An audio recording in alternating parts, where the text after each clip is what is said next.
Alright, discuss करेंगे cash flow का next question. अब देखो ये जो क्वेश्चन है ये फुल फ्लेज क्वेश्चन है, पूरी कैश फ्लो बनानी है। पूरी का मतलब है ऑपरेटिंग, इन्वेस्टिंग, फाइनेंसिंग सारा करना है। देखो जब भी आपको फुल फ्लेज कैश फ्लो आता है ना, आप इसमें लास्ट में अपना आंसर वेरीफाई भी कर सकते हो। ठीक है, तो वेरीफाई कैसे करना है वो मैं तुम्हारे को इस क्वेश्चन में सिखाता हूँ। ठीक है, वेरीफाई करने के लिए आपको ये जो opening cash and bank balance होते हैं ना, इनका यूज करना है, या फिर कभी कभी क्वेश्चन में बोल देगा कैश एंड कैश इक्विवेलेंट्स, उनकी हेल्प लगती है। ठीक है, तो ये तो बाद में काम आएंगे वेरिफिकेशन में। डिक्रीज इन इन्वेंट्री और इंक्रीज इन बिल पेएबल, ठीक है, ये करंट एसेट है, ये करंट लायबिलिटी, ये ऑपरेटिंग में जाएंगे। ठीक है, सेल ऑफ फिक्स्ड एसेट्स ये आपका इन्वेस्टिंग में जाएगा। Repayment of long term loan ये फाइनेंसिंग में जाएगा। और net profit for the year ये आपका स्टार्टिंग पॉइंट है। ठीक है, ये यहाँ से हमारी कैश फ्लो स्टार्ट होगी। तो सारी चीज़ें अब इतने अगर क्वेश्चंस करके आए हो तो ये तुम्हारे को पता है कहाँ जानी है। सिर्फ तुम्हारे लिए नया क्या है, ये वेरीफाई वाला पार्ट तुम्हारे लिए नया है इस क्वेश्चन में। और इसके बाद जब भी फुल फ्लेज क्वेश्चन आएगा जिसमें तीनों एक्टिविटी करनी है, वहाँ पे वेरीफाई हमेशा हम लोग करेंगे अपने आंसर्स को। ठीक है, स्टार्ट करते हैं सोल्यूशन। देखो भाई, नेट प्रॉफिट आपको क्वेश्चन में गिवन है 20,000 रुपये। ठीक है, वो लिख दिया। अब ये इंक्रीज डिक्रीज का मैंने तुम्हें बताया था, जो लाइबिलिटी होती है ना, करंट लाइबिलिटी, ये इंक्रीज होती है तो प्लस करते हैं, करंट लाइबिलिटी अगर डिक्रीज होती है तो माइनस होती है। करंट एसेट में उल्टा चलता है, अब ये डिक्रीज हो रही है तो ये प्लस करती है। मैंने तुम्हें रटने वाला तरीका बताया था। ठीक है, तो ये 80,000 है। ठीक है, प्लस कर देंगे इन्वेंट्री वाला। और बिल्स पेएबल वाली जो फिगर है वो हमारे को गिवन है 1,20,000। ठीक है, तो ये भी हम लोग प्लस कर देंगे, तो ब्रैकेट वगैरह यहाँ पे कुछ नहीं बनाना। ऑलराइट, अब ये तीनों मैं ऐड करता हूँ तो ये 1,00,000 और ये 2,20,000 रुपये मेरे पे ऑपरेटिंग एक्टिविटी का आंसर आ गया। ठीक है, इसके बाद मैं आपको बताऊंगा इन्वेस्टिंग एक्टिविटी का। देखो यहाँ पर आपको sale of fixed assets given है। सेल ऑफ फिक्स्ड एसेट मतलब पैसा आया है, तो 3,00,000 रुपये आया है, और यही आपका कैश फ्लो फ्रॉम इन्वेस्टिंग हो गया। ठीक है, अब एक चीज़ और यार, प्रेजेंटेशन समझ लो। ऑपरेटिंग को ए ले लिया, यहाँ पर आप फर्स्ट भी ले लेते हो, कई लोग नंबर 1 ले लेते हैं। इन्वेस्टिंग को बी ले लिया, कई लोग नंबर 2 ले लेते हैं। ठीक है, तो 2 भी ऐसे कुछ फर्क नहीं पड़ता। इसके बाद हम फाइनेंसिंग करें, इसको मैंने नंबर 3 ले लो या फिर सी ले लो, मैंने सी लिया है तो आप चाहे तो नंबर 3 भी ले सकते हो। Repayment of long term loan, पैसा चुका रहे हैं तो ये नेगेटिव होगा, तो ये 5,00,000 नेगेटिव। ठीक है, अब ये नेगेटिव होगा यहाँ पे दोबारा से। अब देखो यूज वर्ड लिख देना अकॉर्डिंगली, सारी चीज़ों का ध्यान रखना। नेगेटिव आंसर है तो यूज वर्ड, पॉजिटिव आंसर है तो फ्लो वर्ड। ठीक है, अब इस ये तो आपके हो गया सारा काम। अब इन्होंने छोटा क्वेश्चन दिया, अब आपका मेन स्टेप आना है कि भाई आपका जो तीनों एक्टिविटीज का आंसर है ना, एक ये वाला आंसर, एक ये वाला आंसर और एक ये वाला आंसर, तीनों एक्टिविटी के आंसर को प्लस कर दो। अगर तीनों एक्टिविटी के आंसर को प्लस करने में पॉजिटिव नंबर आता है तो आपने क्या लिखना है, net increase in cash and cash equivalents. ठीक है, तब आपने क्या लिखना है, net increase in cash and cash equivalents. तो हमारा देखो ये 2,20,000 है। ठीक है, उसमें 3,00,000 जोड़ा, 5,20,000 में से 5,00,000 माइनस किया तो मेरा आंसर आ रहा है 20,000 रुपए। ठीक है, तो मेरा आंसर क्या आ रहा है, 20,000 रुपए। अब ध्यान से देखो, इसको मैं बोलूंगा नेट इंक्रीज क्योंकि पॉजिटिव आया, और इसको मैंने बोलना है डी पार्ट या फिर 4th नंबर। ठीक है, अब ये वेरिफिकेशन यहां से इसके बाद होगी। वेरीफाई कैसे होता है भाई, इसमें ना आप क्या ऐड करोगे, opening cash and bank balance या फिर opening cash and cash equivalent, इसको आप यहां पर ऐड करोगे। तो हमारे क्वेश्चन में ये कितना है, 1,50,000।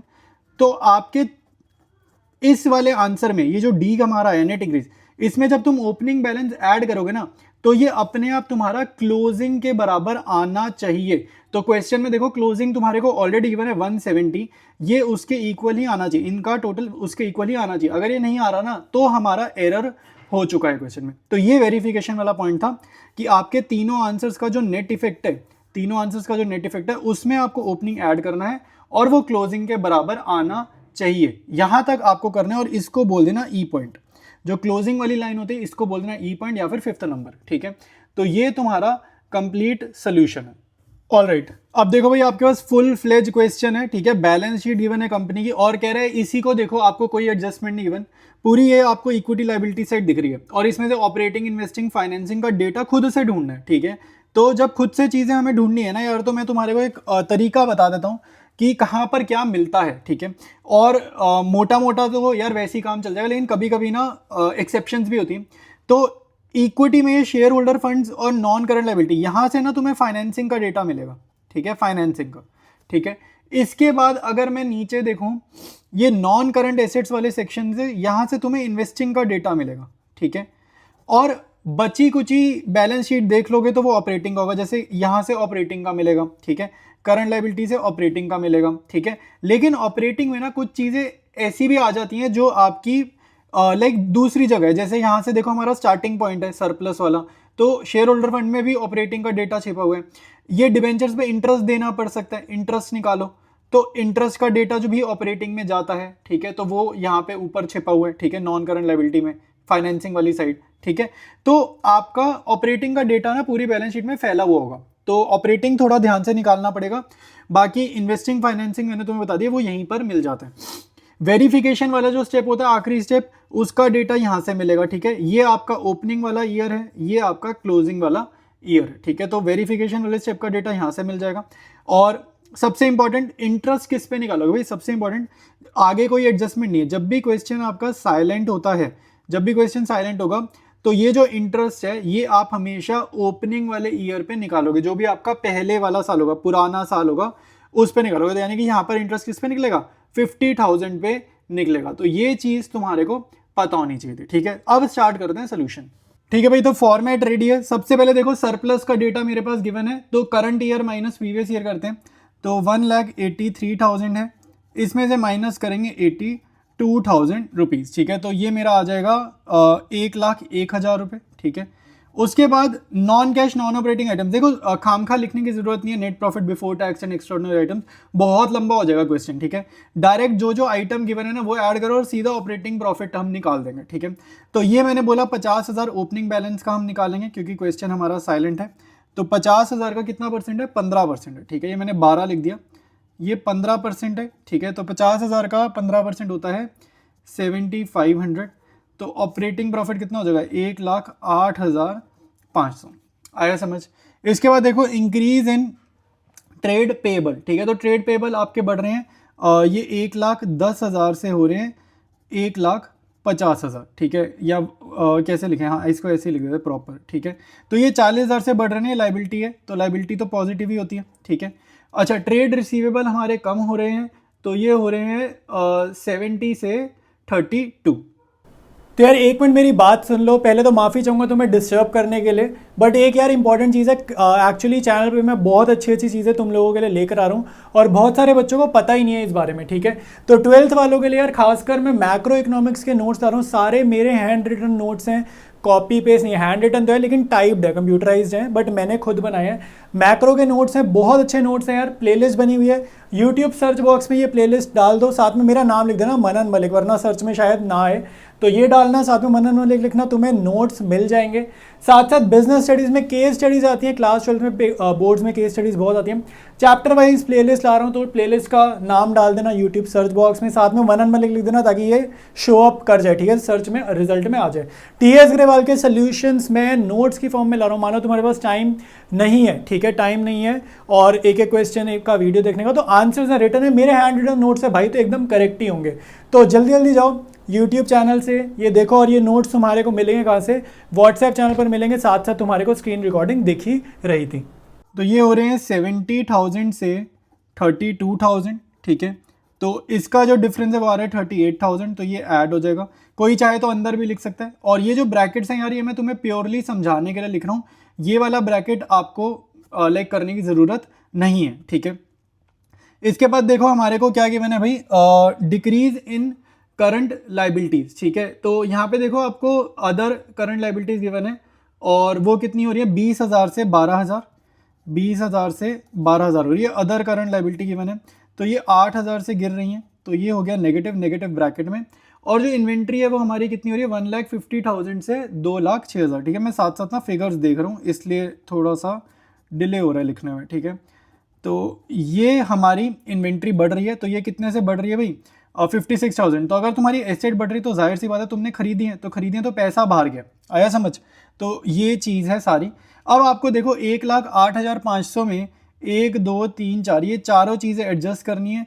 कैश जनरेटेड फ्रॉम ऑपरेशंस आता है, लेकिन क्योंकि अपने पास आगे इनकम टैक्स वाला डेटा नहीं है, तो आप directly cash flow from operating activities लिख दोगे। तो इसको मैं लिखूंगा 1,22,500 रुपीज़, ठीक है। 1,08,500 में ये 1 2 3 4 ये चारों आइटम्स एडजस्ट करिए, तो ये मेरा आंसर है, ठीक है। नीचे डबल लाइन कोई मत मारना, सिर्फ एक सिंगल लाइन मारनी है, ऊपर सिंगल लाइन, नीचे डबल लाइन कोई नहीं मारेगा, ठीक है, क्योंकि फुल फ्लेज क्वेश्चन है ना, अभी आपका चल रहा है आंसर। ऑलराइट, अब देखो भाई इन्वेस्टिंग एक्टिविटी, ये आपको ढूंढना है प्रॉपर्टी प्लांट एंड इक्विपमेंट, जो आपकी बैलेंस शीट गिवन है। तो वो आपकी कितनी होगी भाई, 1,17,000 की थी हमारे पास प्रॉपर्टी प्लांट एंड इक्विपमेंट, और वो बढ़ के हो गई 2,74,000। खुद सोचो तुम्हारे पे एसेट बढ़ गई तो तुमने पैसे खर्च के खरीदी ही होगी ना, ऐसे तो कोई चीज़ बढ़ती नहीं है। तो इसका जो डिफरेंस है ये तुमने पैसा खर्चा है, तो ये जो डिफरेंस है यार है 1,57,000, और पैसा खर्चा है तो नेगेटिव। फिर परचेज ऑफ इन्वेस्टमेंट देखो, पहले 55 थी, उसके बाद हमने कितनी कर दी 68, तो मतलब जाहिर सी बात है हमने 13,000 रुपये खर्चे हैं और खर्चे हैं, ठीक है, तो ये 13,000 होगा माइनस। तो ये क्योंकि माइनस माइनस है तो मैंने यहाँ लिखना है यूज, कैश यूज, और इन दोनों को अगर मैं ऐड करूँगा तो मेरा आ रहा है 1,70,000 रुपीज़, और ये वाली फिगर आएगी नेगेटिव। ऑलराइट, अब देखो शेयर्स पे, देखो शेयर्स हमारे पहले थे 2 लाख, बढ़कर हो गए 2,50,000 रुपीज़, ठीक है। तो ये हमने शेयर्स इशू करें, 50,000 रुपये पब्लिक से ले लिए, तो ये पॉजिटिव, ठीक है। सिमिलरली आप डिबेंचर्स का देखो, डिबेंचर्स आपके पहले थे 50,000, फिर वो बढ़कर हो गए 80,000 रुपये, तो यानी कि 30,000 रुपये हमने पब्लिक से और उठाए हैं, हमें पैसा मिला है, बढ़ गए ना डिबेंचर, कर्जा बढ़ा है तो पैसा तो आया। और इंटरेस्ट हम पे करते हैं, इंटरेस्ट आपने ना ऊपर देखो ऑपरेटिंग एक्टिविटी में भी निकाला था, कुछ चीज़ें ना दो जगह जाती है, ये जो इंटरेस्ट है जो ऑपरेटिंग में निकाला है यही देखो फाइनेंसिंग में भी आएगा सेम अमाउंट, ठीक है। कुछ चीज़ें 2 जगह जाती हैं तो तुम्हें पता होना चाहिए, ठीक है। तो इंटरेस्ट कितना है 7,500, और ये पे करा है तो ये आएगा ब्रैकेट में, तो 80,000 में से 7,500 आप करोगे माइनस, तो आपका आंसर आएगा 72,500, ठीक है। अब इसके बाद रहता है वेरिफिकेशन का स्टेप, ठीक है। देखो ये मैंने कैश फ्लो फ्रॉम फाइनेंसिंग निकाल दिया, और इन्वेस्टिंग भी निकाला हुआ है, ऑपरेटिंग भी निकाला हुआ है, ठीक है। तुम्हारे को आई थिंक तीनों आंसर स्क्रीन पे दिख रहे हैं ना, ये ऑपरेटिंग का आंसर है, ये इन्वेस्टिंग का आंसर है, ये फाइनेंसिंग का आंसर है। अब वेरिफिकेशन कैसे करते हैं, इन तीनों आंसर्स को प्लस करो, अगर तीनों आंसर्स का टोटल मेरा आ रहा है पॉजिटिव, ठीक है, अगर तीनों आंसर का टोटल आ रहा है पॉजिटिव तो मैं लिखूंगा नेट इंक्रीज, अगर तीनों आंसर्स का टोटल आ रहा है नेगेटिव तो मैं यहाँ लिखूंगा नेट डिक्रीज, ठीक है। आया समझ कैसे करना है। तो ये अपना आ रहा है पॉजिटिव, तो यहाँ पर मैंने लिखा है नेट इंक्रीज, और ये आया कैसे आप चाहो तो डिटेल्स लिख सकते हो, A + B + C के आंसर्स को टोटल करके आया, तो मैंने इसको बोल दिया डी पॉइंट, ठीक है, इसको बोल दिया डी पॉइंट। तो ये मेरा कितना आ रहा है भाई, ये आ रहा है 25,000 रुपये, ठीक है। इन तीनों के आंसर्स को टोटल करा, ये आएगा 25,000। कोई भी इसके नीचे डबल लाइन मत मारना, डबल लाइन मारोगे तो रॉन्ग हो जाएगा, ठीक है, डबल लाइन मत मारना। अब वेरीफाई कैसे करना है भाई, इसमें 25,000 में ना आप डाल दोगे opening cash and cash equivalents का डेटा। तो opening cash and cash equivalents मैंने क्वेश्चन डिस्कस करते टाइम बताया था 70,000 है, इसको ऐड करके ना तुम्हारा अपने आप से क्लोजिंग के बराबर आंसर आना चाहिए, यही वेरिफिकेशन है। अगर ये 95 जो हमारा क्लोजिंग है, ये क्वेश्चन में देखो फिगर गिवन है 95, अगर ये इसके इक्वल नहीं आता तो हमने कहीं ना कहीं गलती किया। तो यही जो स्टेप था ये आपका था वेरिफिकेशन का स्टेप। ऑलराइट, नेक्स्ट क्वेश्चन करते हैं। अगेन आपका फुल फ्लेज क्वेश्चन और बहुत अच्छा क्वेश्चन है, ठीक है। अब आपको देखो फाइनेंसिंग का डेटा यहाँ पे मिलेगा, ये वाला, ठीक है, ये दोनों में आपको फाइनेंसिंग मिलेगा, ठीक है, नॉन करंट लायबिलिटी और शेयर होल्डर फंड में। रिजर्व एंड सरप्लस आपके ऑपरेटिंग का आपको स्टार्टिंग पॉइंट दे देगा, ठीक है। अभी हम नोट्स अकाउंट्स भी देखेंगे। करंट लायबिलिटी आपका ऑपरेटिंग में डेटा होता है, ऑपरेटिंग वाला डेटा यहाँ से मिलता है ऑपरेटिंग एक्टिविटीज का। नॉन करंट एसेट्स में आपको इन्वेस्टिंग का डेटा मिलता है, ठीक है, और इसके बाद करंट एसेट्स आपका अगेन दोबारा ऑपरेटिंग का डेटा देता है। अब यहाँ पे आपको कैश एंड कैश इक्विवेलेंट जो गिवन है ना, ये इसमें ध्यान रखना, करंट इन्वेस्टमेंट अगर आपको अलग से दे रहा है ना, तो आपका कैश एंड कैश इक्विवेलेंट्स का जो डेटा है वो पता है कितना हो जाएगा। जैसे कैश एंड कैश इक्विवेलेंट का ओपनिंग बैलेंस मेरे को 70 दिख रहा है, लेकिन क्योंकि करंट इन्वेस्टमेंट अलग से है ना, ये भी कैश एंड कैश इक्विवेलेंट का पार्ट होता है, तो अब आपका ओपनिंग बैलेंस 70 नहीं माना जाएगा, वो पता है कितना होगा, 70 + 1,34,000 होगा opening balance cash and cash equivalents का। जब हम वेरीफाई करेंगे इन दोनों को ओपनिंग बैलेंस मानेंगे, तो अब क्योंकि मैं इस करंट इन्वेस्टमेंट को ओपनिंग बैलेंस मान रहा हूँ कैश एंड कैश इक्विवेलेंट्स का, तो इसको मैं ऑपरेटिंग एक्टिविटीज में नहीं भेजूंगा। ऑपरेटिंग एक्टिविटीज में वो जो इंक्रीज डिक्रीज होता है ना, करंट एसेट करंट लायबिलिटी वाला स्टेप जो हम लोग करते हैं, वो बी पॉइंट और सी पॉइंट का तो करेंगे, ए पॉइंट का नहीं करेंगे। क्यों? क्योंकि ये कैश एंड कैश इक्विवेलेंट्स की तरह ट्रीट करते हैं। इसके बाद एक और इंपॉर्टेंट पॉइंट देखो, नोट्स टू अकाउंट्स में आ जाओ। ये आपका स्टार्टिंग पॉइंट है क्वेश्चन का, रिजर्व एंड सरप्लस में सरप्लस गिवन है, और ये जो शॉर्ट टर्म बोरोइंग्स आपको गिवन है ये आपकी करंट लायबिलिटी की है, ठीक है, ये करंट लायबिलिटी है। लेकिन यहाँ पे कौन सी करंट लायबिलिटी लिखी है? Current मैच्योरिटीज of long term debt. तो ये आपका फाइनेंसिंग एक्टिविटी में जाएगा, ये आपका ऑपरेटिंग एक्टिविटी में नहीं जाएगा। Current maturity of long term dates मतलब डिबेंचर वगैरह चुका रहे हैं, ठीक है, तो ये फाइनेंसिंग में जाएगा। ये ऑपरेटिंग में इंक्रीज डिक्रीज वाला जो स्टेप होता है करंट एसेट करंट लायबिलिटी वाला, ये वहां नहीं जाएगा, ठीक है। तो काफी अच्छे अच्छे पॉइंट्स थे इसमें। अब स्टार्ट करेंगे सोल्यूशन। ऑलराइट, स्टार्ट करते हैं भाई। तो net profit before tax and extraordinary items में लिख रहा हूँ, यहाँ पे देखो सरप्लस गिवन है आपको, तो current year minus previous year करते हैं। अब सरप्लस कोई मैंने ये मान लिया क्योंकि ना प्रपोज डिविडेंड वाली एडजस्टमेंट है, ना कोई रिजर्व्स वाला पॉइंट है, ना लाइक टैक्स वाला पॉइंट है, कोई पॉइंट ही नहीं है, तो इसी को डायरेक्ट सरप्लस को ही मैं लिख रहा हूँ net profit before tax and extra ordinary items, current year minus previous year, तो ये अपना हो जाएगा 1,00,000 रुपये। इसके बाद कोई operating profit before working capital changes वगैरह करने की जरूरत ही नहीं है क्योंकि डेटा बहुत कम है। ऐसे तो हमारा ना फॉर्मेट बहुत लंबा हो जाएगा, डेटा ना हो तो फायदा क्या है। नेक्स्ट देखो आपको स्टेप करना है डिक्रीज इन इन्वेंट्री, जो आपका करंट एसेट करंट लाइबिलिटी वाला स्टेप होता है। तो इन्वेंट्री आपकी पहले थी 82,000, वो गिर के कितनी हो गई 76,000 होगी। तो अगर इन्वेंट्री स्टॉक कम हो तो हमने बेचा होगा ना, तो ये 6,000 रुपये हमारे को मिले होंगे, ठीक है। तो ये 6,000 रुपये हमें प्लस में मिला होगा।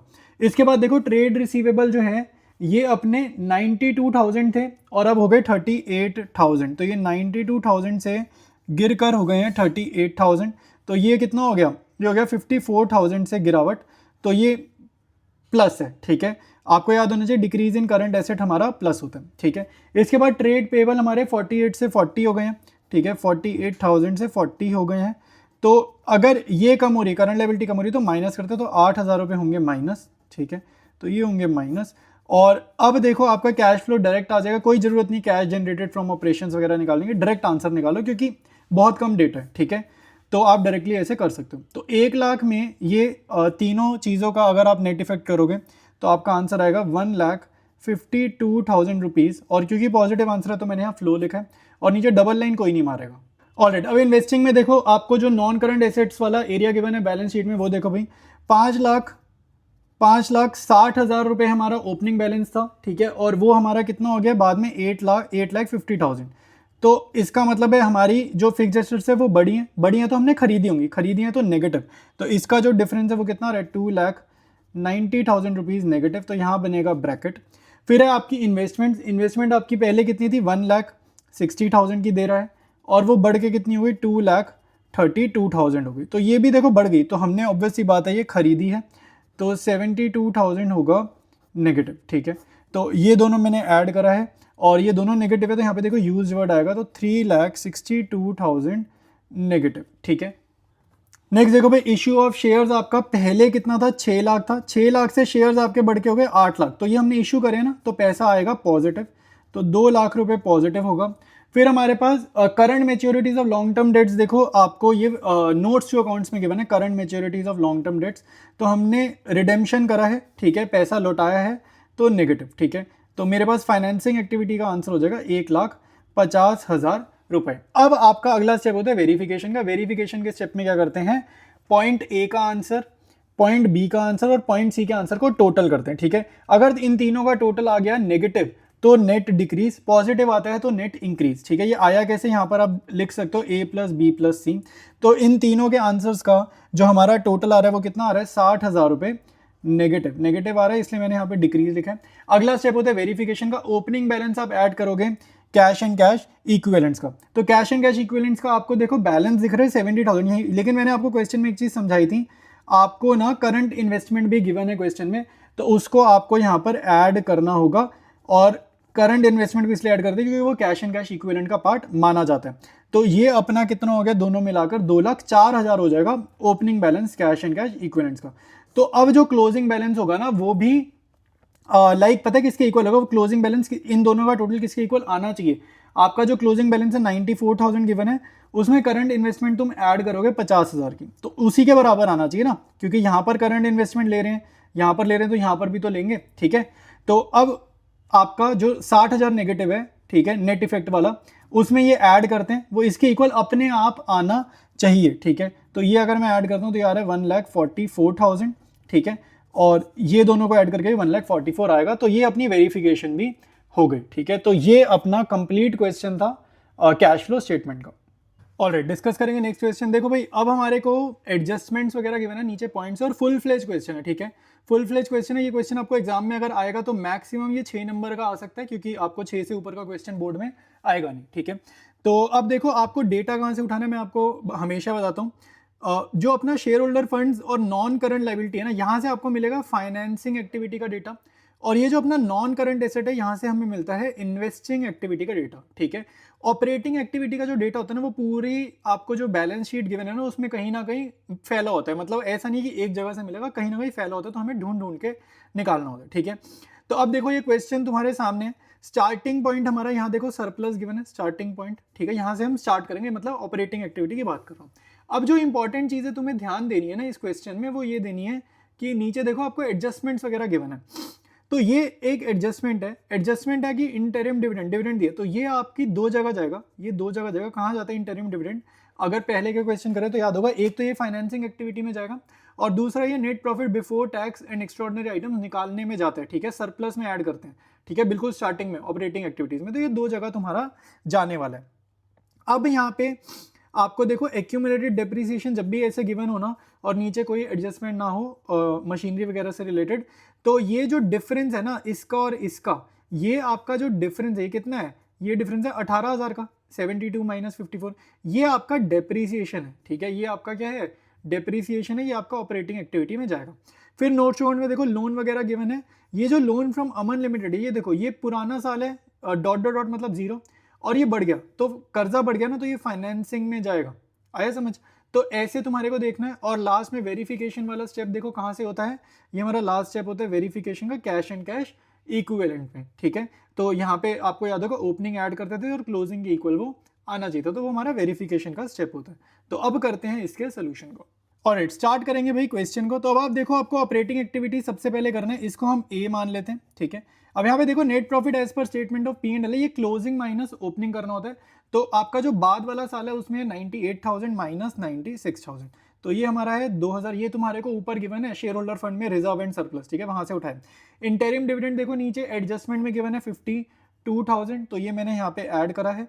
और ये आपका net profit before tax and extraordinary item उसके बाद आएगा, ठीक है। तो ये अपना कितना हो जाएगा? 54,000 रुपीज। इसके बाद डेप्रीसिएशन मैंने तुम्हें डिफरेंस बताया था ना, एक्यूमुलेटेड डेप्रीसिएशन का डिफरेंस मिल रहा है, तो 72,000 माइनस 54,000 रुपीज, ठीक है। तो ये 72,000 माइनस 54, तो ये आ जाएगा 18,000, ठीक है।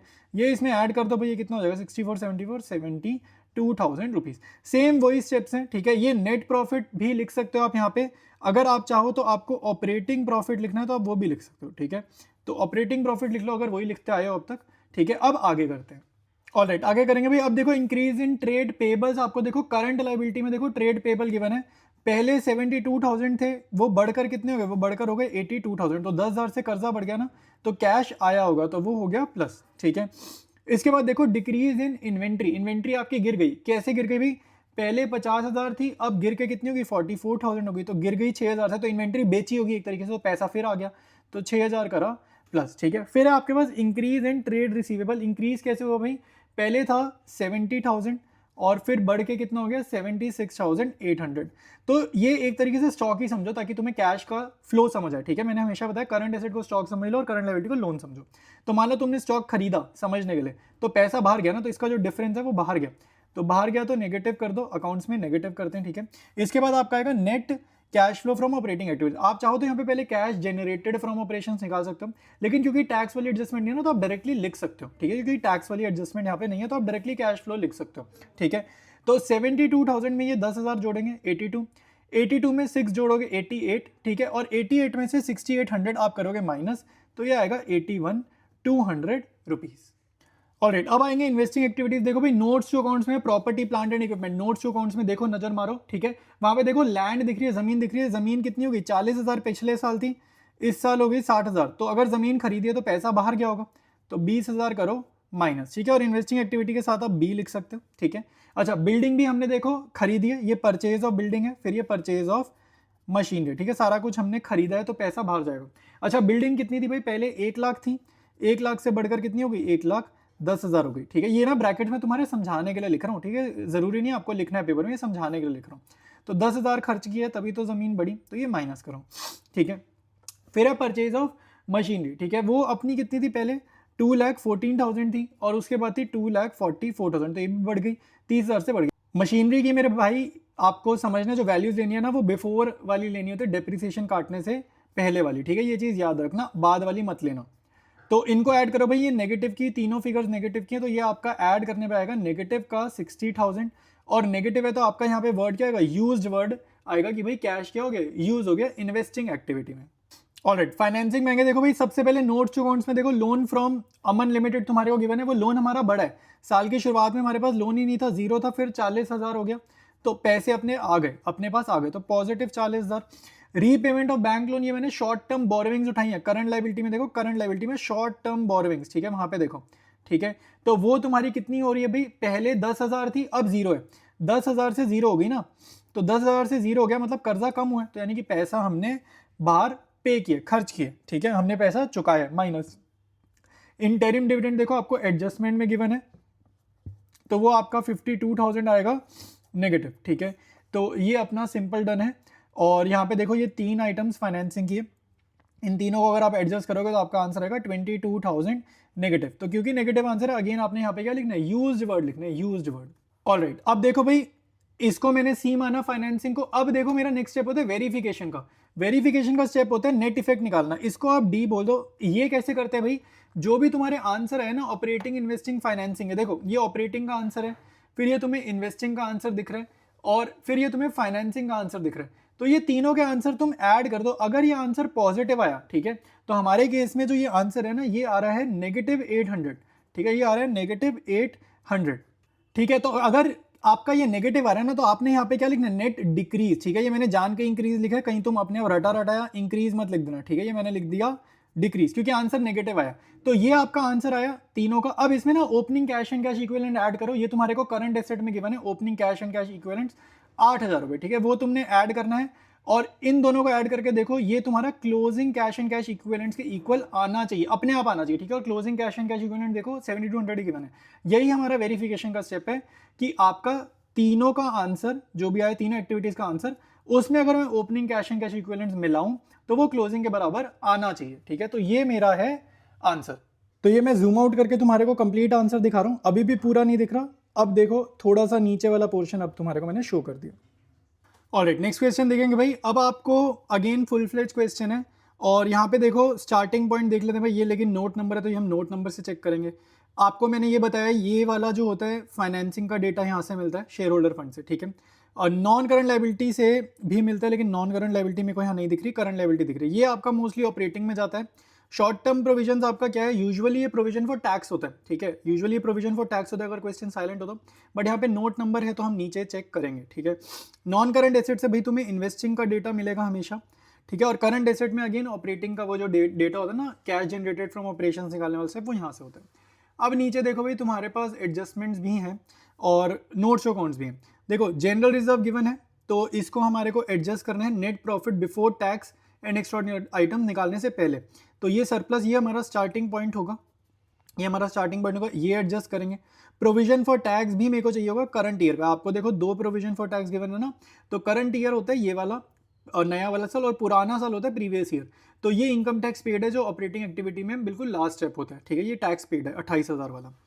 फिर ये तुम्हारे पे इन्वेस्टिंग का डेटा दे रहा है, लैंड एंड बिल्डिंग चेक करो भाई, ये कम हुई है मतलब सेल किया है, और ये बड़ी है मतलब परचेज किया है, ठीक है। तो ये आपको दिख रहा है प्लांट एंड मशीनरी और लैंड एंड बिल्डिंग।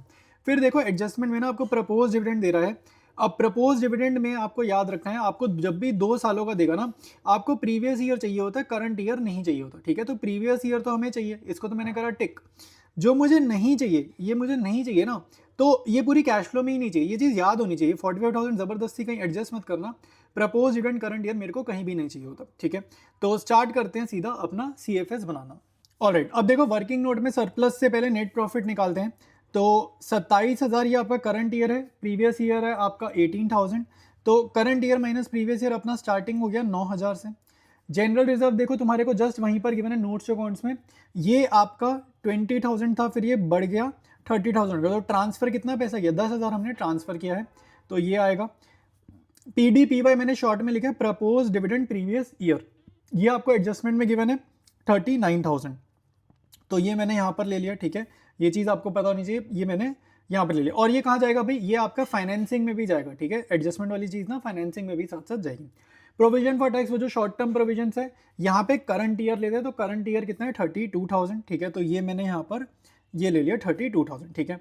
अब मेरा सारा काम डन है, तो ये सब ऐड करो, 9 + 10 + 39 + 32, ठीक है। तो ये मेरा आ जाएगा भैया लगभग लगभग, तो ये मेरा आ जाएगा 90,000 रुपीज़। अब ये हमने वर्किंग नोट में बनाया, तो यहाँ से कंटिन्यू करेंगे अपनी main cash flow statement. Alright, net profit before tax and extraordinary items में यहाँ लिखूंगा 90,000। ये कहाँ से निकाला भाई? वर्किंग नोट से, तो यहाँ पे आप WN लिख दो, ठीक है। गुडविल रिटर्न ऑफ है, ये एमोर्टाइजेशन है। ये क्यों एमोर्टाइजेशन है? आप देखो गुडविल का जो आपको डेटा गिवन है वो क्या है, 50,000 पहले थी पुराने वाले साल, अब वो गिर के 40,000 हो गई। तो गुडविल अगर कम हो तो एमोर्टाइजेशन, गुडविल अगर बढ़े तो इन्वेस्टिंग एक्टिविटी, ठीक है। ये चीज़ें तुम्हें पता होनी चाहिए। Non cash non operating item है। इसके बाद इसको आप ऐड करोगे, आपका आएगा 1 लाख रुपये। चाहो तो यहाँ नेट प्रॉफिट लिखो, चाहो तो यहाँ आप ऑपरेटिंग प्रॉफिट भी लिख सकते हो, ठीक है। ऑपरेटिंग प्रॉफिट हम लोग यूजुअली प्रेफर कर रहे हैं, तो मैंने इसलिए वो लिख दिया। इसके बाद देखो इंक्रीज डिक्रीज वाला स्टेप करते हैं ताकि हमारा कैश जनरेटेड फ्रॉम ऑपरेशंस आ पाए, ठीक है। तो कैश जनरेटेड फ्रॉम ऑपरेशंस, अब हमें अगला स्टेप निकालना है। तो अब आप देखो, आपको करंट लाइबिलिटीज में देखो ट्रेड पेबल आपके बढ़ गए हैं 35 से 53, 35,000 से 53,000 ये हो गए हैं। तो ये कितने से बढ़ गई? ये 18,000 से बढ़ गए, ठीक है। तो ये प्लस कर दिया। उसके बाद देखो तुम्हारे पास इन्वेंट्रीज का डेटा गिवन है। इन्वेंट्रीज मेरी गिर गई हैं, 57,000 थी, ठीक है। वो गिर कर कितनी हो गई? वो हो गई 39,000, ठीक है। तो वो हो गई हमारी 39,000। तो इसका 1 मिनट डिफरेंस निकालते हैं। तो ये भी आ रहा है 18,000, ठीक है। तो ये दोनों चीज़ें जो प्लस होनी थी वो मैंने इकट्ठे कर दी हैं। अब जो दोनों चीज़ें माइनस हो रही है मैंने यहाँ लिख दिया। तो अदर करंट लाइबिलिटी देखो, करंट लाइबिलिटी में वो अपनी 8 से 6 हो रही है, ठीक है। 8 से 6 हो रही है, यानी कि वो 2,000 का डिफरेंस है, तो ये माइनस होगा। ट्रेड रिसीवेबल देखो भाई तुम्हारा कहाँ से कहाँ हो रहा है? ये हो रहा है 75,000 से 1,08,000। देखो ये बढ़ रहा है, ये बढ़ रहा है 75,000 से, ये बढ़ रहा है 1,08,000। मतलब हम कुछ खरीद रहे हैं, एक तरीके से तुम स्टॉक से कंपेयर करो, हम कुछ खरीद रहे हैं। तो ये कितना हो जाएगा भाई? ये हो जाएगा 33,000 रुपीज़, ठीक है। तो ये मैंने यहाँ लिखा 33,000 रुपीज़ नेगेटिव। अब मेरा जो कैश जनरेटेड फ्रॉम ऑपरेशन है ना, ये आपका होगा 1 लाख प्लस 18 -2 -33, ठीक है। तो ये मेरा कितना आ जाएगा? इसको एक बार चेक करते हैं। ये आना चाहिए 1,01,000 रुपये, ठीक है। जब मेरा कैश जनरेट फ्रॉम ऑपरेशन आ जाएगा, इसके बाद मेरा लास्ट स्टेप होता है टैक्स पेड, ठीक है। तो ये कौन सा होता है? Provision for tax previous year वाला होता है। ये अब हमारा स्टेप आ गया इनकम टैक्स पेड वाला, नेक्स्ट वाला, ठीक है। तो नेक्स्ट स्टेप क्या है? Tax paid. तो टैक्स पेड देखो भाई, आपको शॉर्ट टर्म प्रोविजंस गिवन है, तो वहाँ पर पिछले साल का कितना है? 28,000। तो वो अपन माइनस करेंगे, ठीक है। तो माइनस करेंगे तो हमारा आंसर कितना आ जाएगा? इसमें से 28 माइनस करोगे 73,000 आएगा।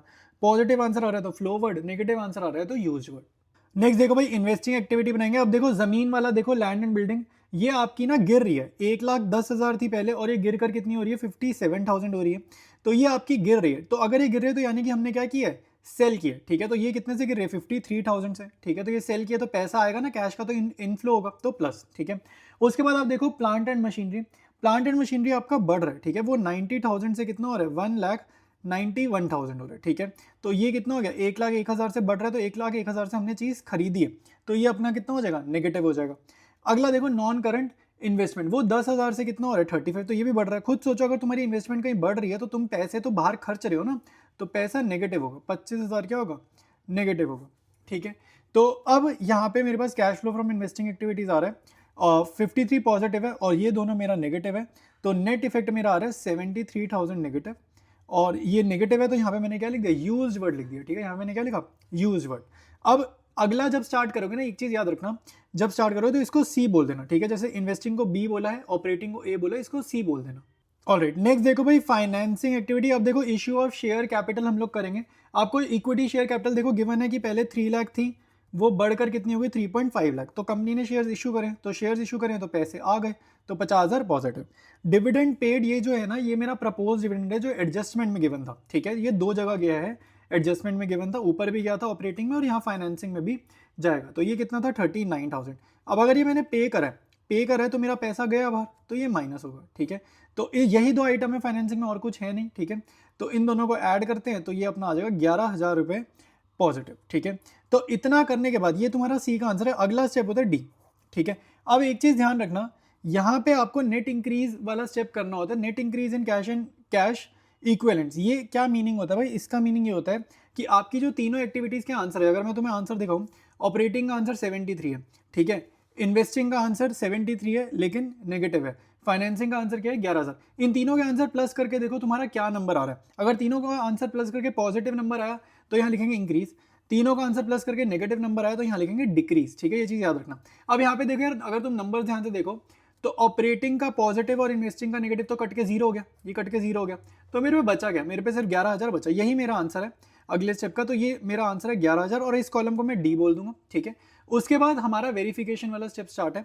आप इसमें ऐड करोगे opening balance cash and cash equivalents का, और जो आंसर आता है ई पार्ट कर देते हैं उसको, क्लोजिंग बैलेंस को, इसको हम ई पार्ट बोल देते हैं।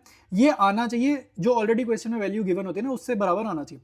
तो ओपनिंग बैलेंस देखो कितना है, 17,000, तो 17,000 मैंने ये ऐड करा यहाँ पे, और ये ऐड करके पता है अपने आप ही closing balance of cash and cash equivalents के इक्वल आना चाहिए, जो कि आ भी रहे। क्वेश्चन में ये 28,000 गिवन है, तो इसका मतलब अपना आंसर जो है वो वेरीफाइड है, मतलब हमने सारी वैल्यूज ठीक कैलकुलेट करी है। ऑलराइट, डिस्कस करेंगे हम लोग अब अपना नेक्स्ट क्वेश्चन। देखो काफ़ी अच्छा क्वेश्चन है, इसमें ना सिर्फ एक एडजस्टमेंट आपको यहाँ पर गिवन है, ठीक है, और आपको टैक्स की एडजस्टमेंट भी गिवन है, और टैक्स की एडजस्टमेंट तुम्हें जब भी गिवन हो ना, तुम्हें अकाउंट बनाना है वर्किंग नोट में, ये चीज़ तुम याद रख लो, ठीक है। जब भी टैक्स की एडजस्टमेंट होगी तुम्हें अकाउंट बनाना है वर्किंग नोट में, ठीक है, सिंपल। और यहाँ पे देखो क्या एडजस्टमेंट है मैं तुम्हें बताता हूँ। नीचे देखो, तुम्हारे को एडजस्टमेंट दिखाता हूँ पहले, देखो फिर तुम्हें समझ आएगा। यहाँ पे कह रहे हैं जो एडिशनल लोन लिया वो कब लिया, 1 जुलाई को लिया, ठीक है। तो आपका फाइनेंशियल ईयर कब स्टार्ट होता है, अप्रैल से, तो यानी कि अप्रैल मई जून, ये 3 महीने बीतने के बाद नया महीना जुलाई 1 को, ठीक है, हमने लोन लिया, यानी कि पहले 3 महीने हमारे सर पे एडिशनल लोन नहीं था, मतलब जो नया लोन था वो नहीं था। अब देखो ऊपर, ठीक है, ये 3 महीने वाला डेटा याद रखना। अब आपको देखो सिंपल यहाँ पे कैलकुलेशन हो जाएगी कि हमारे पास स्टार्टिंग में कितना था, 60,000, ठीक है, और 80,000 हुआ, यानी कि एडिशनल लोन है कितने का, 20,000 का। तो ये जो 20,000 का लोन है ना, ये ना साल के बिगनिंग में ना ये साल के एंड में हमारे ऊपर चढ़ा, ये चढ़ा है जुलाई 1 को, ठीक है। तो अब आपको ना इंटरेस्ट का कैलकुलेशन करना है, उसके लिए उसने ये आपको डेटा दिया है, ठीक है। तो अगर मैं यहाँ पर तुम्हारे को इंटरेस्ट का कैलकुलेशन करके दिखाऊं तो हम करेंगे कैसे, देखो 60,000 पे मैं लगाऊंगा 10%, क्योंकि पूरा साल मेरे पास 60,000 का लोन तो था ही था, लेकिन ये जो नया लोन आया 20,000 का, ये जो नया लोन आया 20,000 का, इस पे भी 10% इंटरेस्ट दूंगा, लेकिन इस पे कितने महीनों का दूंगा, 9 महीनों का, क्योंकि ये 3 महीने बाद कर्जा चढ़ा है ना मेरे पे, ये 20,000 का जुलाई 1 को, तो 3 महीने बाद चढ़ा है, तो 3 महीने मेरे ऊपर कर्जा नहीं था, लेकिन 9 महीने था। तो फर्म के ऊपर 60,000 का कर्जा था पूरा साल, और 20,000 का था बाद में। अब और कोई बच्चा हो सकता है ऐसे ना सोच रहा हो, ठीक है, हो सकता है भाई सबका सेम तरीका नहीं है सोचने का। तो अब दूसरा तरीका जो सोचने का है, कैलकुलेशन करने का, वो क्या है कि 60,000 का लोन फर्म के पास था 3 महीने के लिए, तो हम उस पर इंटरेस्ट देंगे, और उसके बाद फर्म के ऊपर कर्जा हो गया 80,000 का, तो अब हम उस पर इंटरेस्ट देंगे 10% 9 महीने का। आया समझ की नहीं है, ठीक है। देखो ऐसे भी करो, चाहे नीचे वाला वे से कैलकुलेशन करो, चाहे ऊपर वाले वे से कैलकुलेशन करो, इंटरेस्ट का आंसर आपका सेम ही आएगा। अब बाकी क्वेश्चन एक बारी ओवरलुक कर लेते हैं। अब मेन कुछ बचा नहीं है जो मैंने डिस्कस करा है, इसके बाद कुछ बचा नहीं है क्वेश्चन में, ठीक है। यहाँ पे शेयर्स तुम्हारे बढ़ रहे हैं, इश्यू ऑफ शेयर्स हो गया, रिजर्व एंड सरप्लस में नोट नंबर लगाए तो नोट नीचे देखेंगे, नोट्स टू अकाउंट्स में, ठीक है। करंट लायबिलिटी वही इंक्रीज डिक्रीज वाला स्टेप ऑपरेटिंग एक्टिविटी में, ठीक है।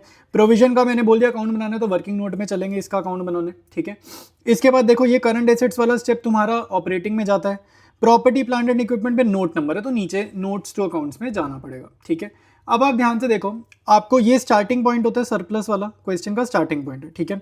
मशीनरी और एक्यूमुलेटेड डेप्रीसिएशन है, मैंने आपको बताया डेप्रीसिएशन का वैल्यू हम कहाँ से निकालेंगे, इसका और इसका डिफरेंस से हम डेप्रीसिएशन का वैल्यू निकालते हैं। और मशीनरी अकाउंट में अगर मेरे को इन्वेस्टमेंट जाननी है तो इससे निकालूंगा, ग्रॉस वैल्यू से, नेट वैल्यू से मत निकालना, ठीक है, ग्रॉस से निकालना।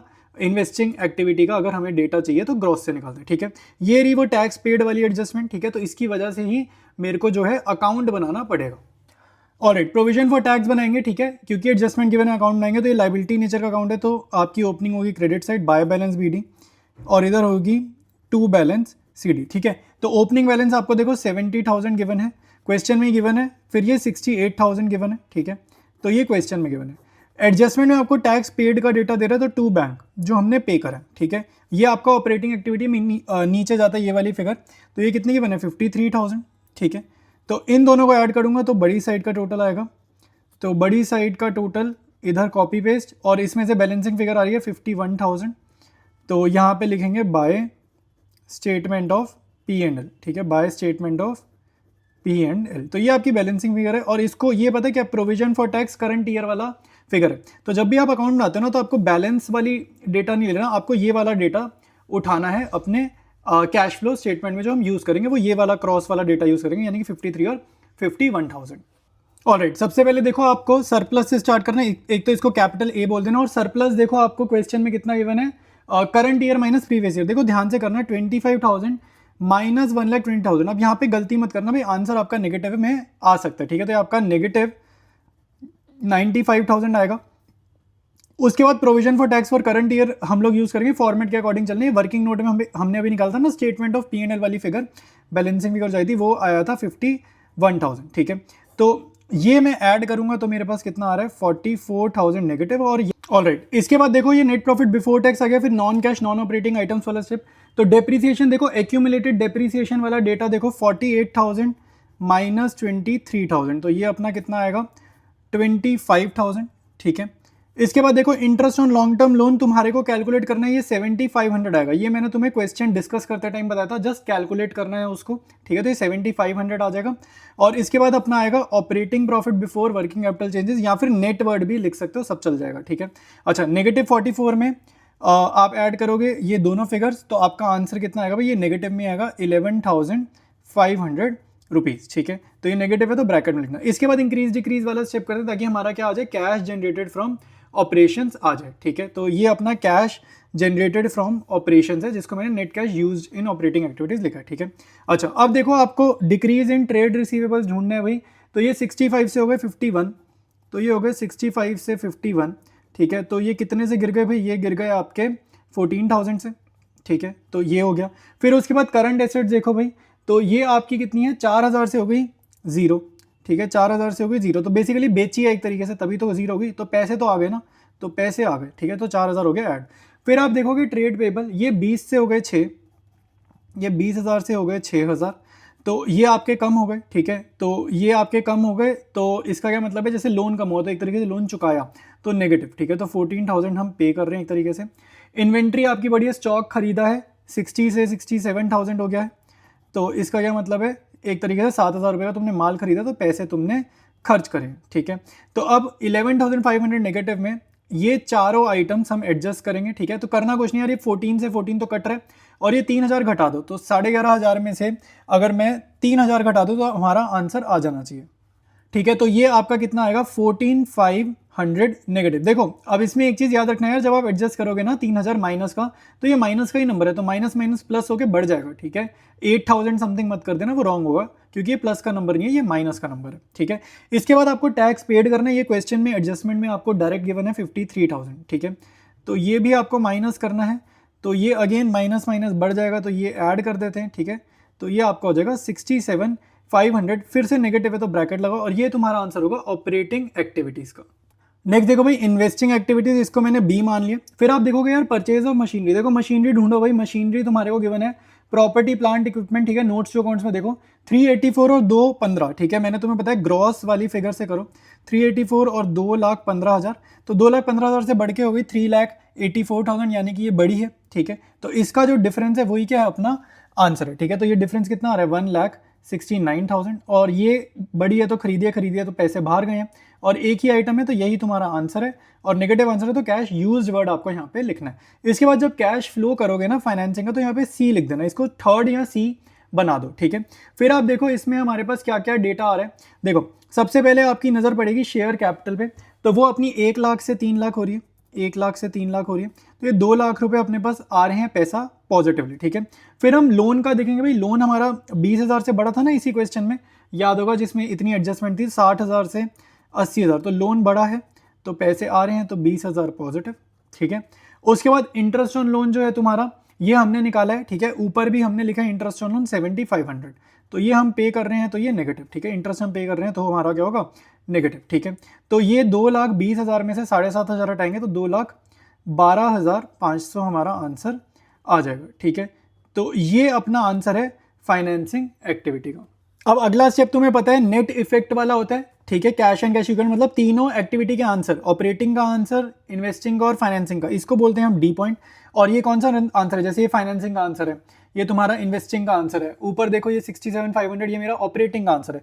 ये तीनों आंसर्स को मैं एडजस्ट करूंगा तो मेरा आंसर क्या आ रहा है, 24,000 नेगेटिव, ठीक है। तो 24,000 आ रहा है नेगेटिव। और यहाँ पे आपका वेरिफिकेशन वाला स्टेप स्टार्ट होगा। अब इसमें ना आप ऐड करोगे opening balance, cash and cash equivalents का, और उसके बाद आपका जो फाइनल आंसर रहेगा ना वो क्लोजिंग इक्वल अपने आप आ जाना चाहिए, ठीक है। तो ओपनिंग बैलेंस देखो कैश एंड कैश इक्विवेलेंट्स का मेरे को कितना गिवन है 49, तो 49,000 मैंने ऐड करा इसमें। तो इसमें मैं ऐड करूंगा तो मेरा फाइनल आंसर देखो क्या आ रहा है 25,000, और ये मेरा आर है, लेकिन मेरे को अपनी बुक में चेक करना है, अपने क्वेश्चन में चेक करना है, ये क्लोजिंग 25 ही होना चाहिए। तो ये 25 ही है, अगर ये 25 नहीं होता ना तो आपने कहीं ना कहीं गलती करी। तो ये थोड़ा सा वेरिफिकेशन वाला स्टेप है हमारा। ऑलराइट, डिस्कस करते हैं नेक्स्ट क्वेश्चन। ये भी इजी क्वेश्चन है, इसमें बस आपको ना मैं स्टार्टिंग से बताऊँ, एक मेन पॉइंट आएगा बीच में मैं बताता हूँ, लेकिन पहले ना सारी चीज़ें डिस्कस करते हैं। देखो ये तुम्हारे को डेटा देगा फाइनेंसिंग का, ठीक है, मैंने तुम्हारे को बता दिया था शेयर होल्डर फंड्स और नॉन करंट लायबिलिटी। ये अपना मोस्टली आपका ऑपरेटिंग में यूज़ होता है, ठीक है, और ठीक है ये चीज़ ऑपरेटिंग में होती है most of the time, but देखते हैं ना यहाँ पे नोट्स जो कौन सा, तो हमें नोट्स चेक करने पड़ेंगे, हो सकता है फाइनेंसिंग में ना चला जाए कुछ, ठीक है। यहाँ पे नॉन करंट एसेट ये आपकी इन्वेस्टिंग में जाती है मोस्ट ऑफ द टाइम, ठीक है। अब यहाँ पे देख लो भाई, ये गुडविल आपको गिवन है, तो ये हमारी कम हुई है, तो ये एमोर्टाइजेशन का भी डेटा यहाँ पे आपको दे रखा है, ठीक है। तो हमारे को चीज़ें चेक करते रहना है कि भाई ज़रूरी नहीं है मैंने इन्वेस्टिंग बोला तो इन्वेस्टिंग ही मिलेगा, कभी कभी ना चीज़ें फ़र्क भी होती हैं, थोड़ा सा प्रेजेंटेशन डिफरेंट होता है क्वेश्चन में, ठीक है। फिर ये करंट एसेट में देखो, करंट इन्वेस्टमेंट आपका कैश एंड कैश इक्विवेलेंट का पार्ट होता है। तो कैश एंड कैश इक्विवेलेंट का ओपनिंग बैलेंस जब हम वेरिफिकेशन करेंगे तो 60,000 नहीं मानेंगे, 1,20,000 मानेंगे, इन दोनों को ऐड करेंगे, ठीक है। Similarly closing balance cash and cash equivalent का 90 नहीं मानोगे, इन दोनों को ऐड करोगे 1,40,000 मानोगे, ठीक है। तो ये काफ़ी सारी बातें थी। अब ज़रा हम आते हैं भैया नीचे, ठीक है, आपके पास नोट्स जो अकाउंट्स गिवन है काफ़ी सारे, ठीक है। तो ये हमारा स्टार्टिंग पॉइंट है, ठीक है, सरप्लस का।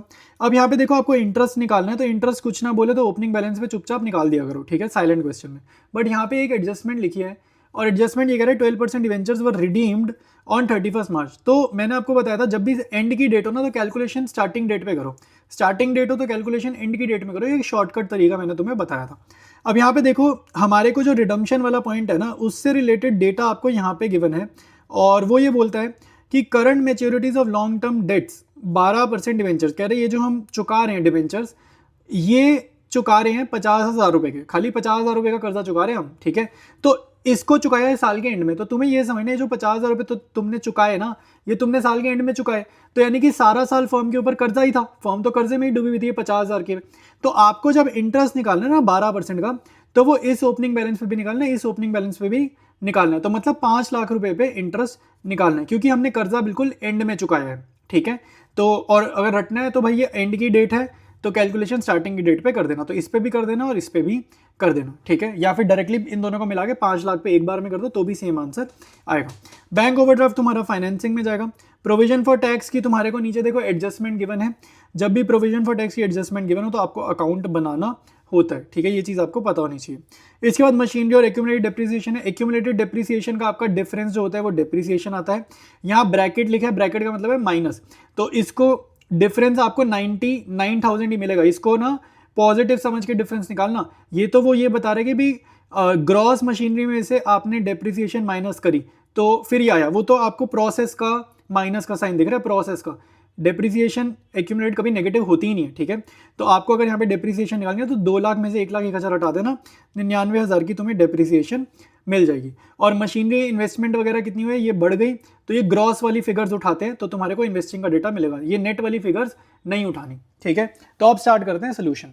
और प्रोविजन फॉर टैक्स बनाते हैं। ओपनिंग बैलेंस आएगा क्रेडिट साइड पे, ठीक है, तो ये हमें गिवन है 90,000 का, ठीक है, और ये आपका वर्किंग नोट है, और क्लोजिंग बैलेंस आपको गिवन है 70,000 का, ठीक है, तो ये हमारा 70,000 है। फिर नीचे आपको देखो टैक्स पेड दे रहा है, टैक्स पेड मतलब टू बैंक, कितना बताया उसने 70 ही बताया है, तो ये 70,000 हमने यहाँ पे लिख दिया, तो ये आएगा 1,40,000, तो ये 1,40,000 इधर होगा, ठीक है, इसमें से 90,000 गए तो ये आएगा 50,000, ठीक है, और यहाँ पे हो जाएगा by statement of P&L।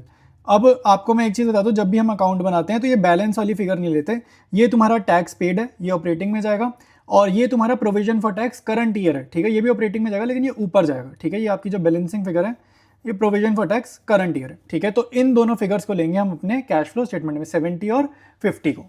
Alright, start करते हैं भाई। नेट प्रॉफिट आपको देखो current year minus previous year 2 lakh minus, और देखो आपको 2024 वो जो पिछला साल है लॉस गिवन है, तो माइनस ऑफ माइनस 50,000, ठीक है, तो माइनस ऑफ माइनस 50,000 ये प्लस हो जाएगा तो 3 लाख रुपए आ जाएगा, ठीक है। ये वर्किंग नोट में अभी अभी हमने निकाली ना provision for tax current year, तो ये आएगी 50,000, ठीक है। ये बैलेंसिंग फिगर जो हमने अभी निकाली वो हो गई। तो ये मेरे पास आ गया 3.5 लाख रुपए का नेट प्रॉफिट बिफोर टैक्स, ठीक है। तो ये मेरा आ गया 3.5 लाख का। इंटरेस्ट मैंने तुम्हें क्वेश्चन डिस्कस करते टाइम बताया, दोनों मिला दो, रिडम्पशन वाला और इसका, तो 5 लाख का 12% कितना होगा, 60,000, ठीक है। डेप्रीसिएशन तुम्हारा डिफरेंस मैंने क्वेश्चन डिस्कस करते टाइम निकाल दिया था 99,000, ठीक है। गुडविल रिटर्न ऑफ भी होगी, मैंने तुम्हें क्वेश्चन में बताया था 10,000 का डिफरेंस है, 30 के से गिरकर वो हो गई है 20 के, तो 10,000 का डिफरेंस आ गया, ठीक है। तो ये भी सारी चीज़ें होंगी ऐड, ठीक है। तो 3.5 लाख में ये सारी चीज़ें अगर मैं ऐड करूंगा तो मेरे पास आएगा operating profit before working capital changes, या फिर आप नेट प्रॉफिट भी लिख सकते हो। अच्छा एक चीज़ ठीक कर लो यार, ये मैंने इसको कर दिया 3 लाख, ये आपका 3 लाख नहीं है, ये है आपका 2.5 लाख। 2.5 लाख है तो ये हो जाएगा 3 लाख, ठीक है। और ये मेरा operating profit working capital changes आ जाएगा 4,69,000, ठीक है। तो ये आ जाएगा 4,69,000। इसके बाद देखो मेरे पास इन्वेंट्रीज का डेटा देखना पड़ेगा कितना, 45 से 1,07,000, तो ये मेरी इन्वेंट्री बढ़ी है 45 से 1,07,000, तो ये कितना हो गया भाई, 57 में 5, 62,000 माइनस करेंगे, ठीक है। तो मेरे पास कैश जनरेटेड फ्रॉम ऑपरेशंस आएगा, ठीक है। तो कैश जनरेटेड फ्रॉम ऑपरेशंस कितना आ रहा है देख लेते हैं भाई, तो ये आ रहा है 4,07,000। फिर मेरे को माइनस करना है टैक्स पेड। टैक्स पेड तो देखो एडजस्टमेंट में ही गिवन है 70,000 का, ठीक है। तो ये मेरे पास अब आ जाएगा final answer cash flow from operating activity, ठीक है। तो ये मेरे पास आएगा 3,37,000 रुपीज़, ठीक है। तो ये आपको जो स्क्रीन पे दिख रही है क्या दिख रही है, ऑपरेटिंग एक्टिविटीज़। ऑलराइट, अगला देखो हम इन्वेस्टिंग एक्टिविटीज़ करेंगे, इसको बी बोल देते हैं, ठीक है। तो अब मशीनरी देखो भाई, नोट्स अकाउंट्स में देखो 8,21,000 की थी पहले, अब वो बढ़कर हो गई 12,03,000 की, ठीक है। तो हमने इतनी सारी मशीनरी ना खरीदी होगी, तो इसका डिफरेंस आएगा तुम्हारा यहाँ पे 3,82,000, और इसको नेगेटिव कर दो। अब ये तुम्हें नॉन करंट इन्वेस्टमेंट ऊपर दिख रही है 75,000 से 1 लाख हो गई, वो आएगा। और करंट एसेट नहीं लिखते, current asset cash and cash equivalent में जाएगा। तो ये 25,000 रुपये हमने और खर्च करें, ठीक है। तो ये दोनों ऐड कर देंगे तो मेरा आंसर आएगा 4,07,000 रुपये, और ये आ रहे हैं नेगेटिव, तो ये क्या हो जाएगा, cash used in investing activities. Alright, अब देखो फाइनेंसिंग, तो इश्यू ऑफ शेयर कैपिटल देखो 4 लाख से बढ़ के 5 लाख हो रही है, तो 1 लाख रुपए हमारे पास यहाँ आ रहे हैं।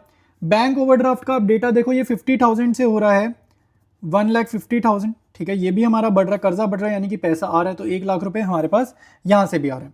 अब देखो इंटरेस्ट मैंने ऊपर निकाल के दिया था 60,000, तो ये हमने इंटरेस्ट पे करा है, तो पे करा है तो नेगेटिव।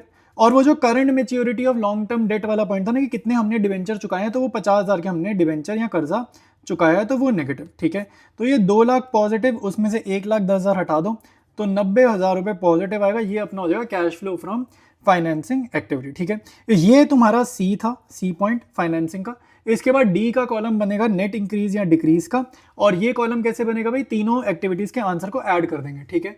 तो ये तुम्हारे को दिख रहा है ऑपरेटिंग का आंसर, फिर तुम्हें दिख रहा है इन्वेस्टिंग का आंसर, फिर तुम्हें दिख रहा है फाइनेंसिंग का आंसर। तो तीनों के आंसर्स को अगर मैं ऐड करता हूं तो मेरा आंसर आ रहा है 20,000 रुपए, ठीक है। अब वेरिफिकेशन वाला स्टेप होता है, और वेरिफिकेशन मैंने तुम्हें बताया ओपनिंग बैलेंस लेंगे कैश एंड कैश इक्विवेलेंट का, जिसमें आपको कैश एंड कैश इक्विवेलेंट साथ साथ ना करंट इन्वेस्टमेंट अगर गिवन हो तो उसको भी ऐड करते हैं, ठीक है। तो हमारे पास कैश एंड कैश इक्विवेलेंट्स और करंट इन्वेस्टमेंट दोनों 60,000 है, तो मेरा ओपनिंग बैलेंस हो जाएगा 1,20,000, और इसको अगर मैं ऐड करता हूँ तो मेरा 20,000 में ही ऐड करना है, ये ऊपर 90,000 मत करना, ठीक है।